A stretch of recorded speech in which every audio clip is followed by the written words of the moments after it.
Hey buddies, what's up? Welcome back to another amazing episode of Trend Dealer. So guys, in this amazing episode we are going to discuss which X-Men hero would win Squid Games. Are you guys excited? So let's get started. So keep up with me till the end. Comment right below this video, subscribe if you still haven't, and turn on the post notifications for more videos. There are a lot of X-Men. In its comic book history, the famous group has been home to over 100 different mutants, since the only requirements to join the X-Men are a mutation and a generally good moral alignment. Those characters span a wide range of power levels. Some members, like X-Man, Nate Gray, Phoenix, and Professor X, are Omega-level threats, bordering on godlike. Others, like Caliban, Beak, and Maggot, are inhibited by their mutations, more than they're empowered. This means that most of the weaker characters will be killed off immediately. Unfortunately, there's only room for the most capable in the Squid Game. Number 1. The opening games. The first 2 rounds of Squid Games test the X-Men in similar ways. The first game is the classic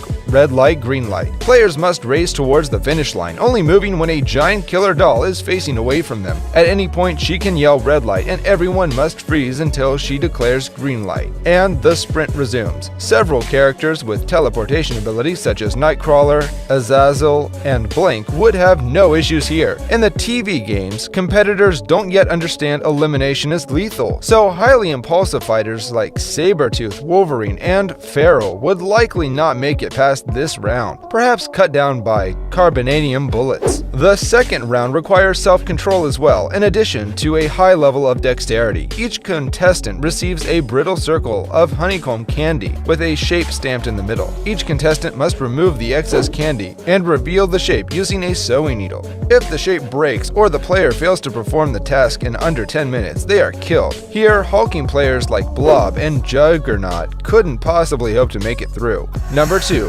Big Mutants on Campus. Round 3 tests the player's strength and strategy in a simple game of tug of war. In the show, one old man coached his team to victory through sneaky tricks, like suddenly letting go of the rope to make the other team fall. However, with astronomically strong individuals in this X-Men version, contestants would need a little more than a good strategy to survive without super strength. Professor X, while not particularly strong, could certainly be a valuable asset through psychic attacks on the opposing team. Without similar abilities, physically weaker characters like Toad, Cyclops, and Storm wouldn't be a match for the likes of Phoenix, Vulcan, and Colossus. Number 3. Lost Marbles. Round 4 changes the game, giving players the freedom to determine their own rules. Every player receives a bag of 10 marbles and a partner to play with. They must come up with any non-violent method to win all of their opponent's marbles. Many use classic marble shooting contests or games of chance to give one another a fair shot. However, cheating is allowed as long as it isn't physically violent.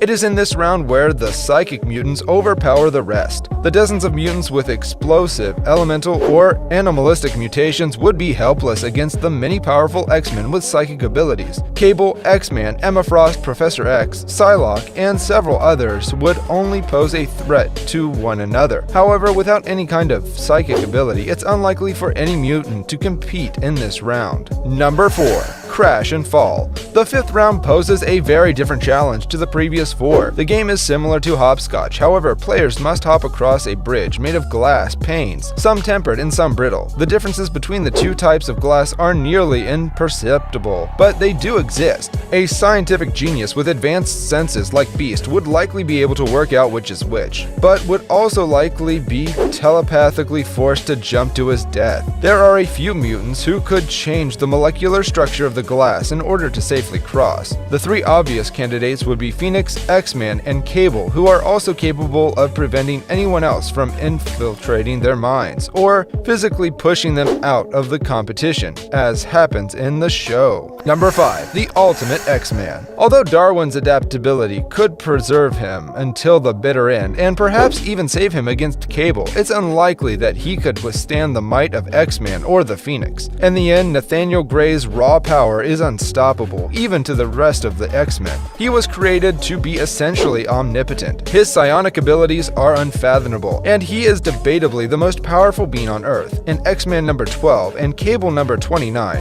he was compared in power to the Dark Phoenix, and for good reason. Darwin's powers may be able to save his life, but X-Men can rewrite the rules of reality itself. To X-Men's Nathan Gray, winning Squid Game's 45 billion won would be child's play. This brings us to the end of our video. I hope you enjoyed it. Hit that like if you did, and don't forget to subscribe to our channel so that you don't miss any of our videos in the future.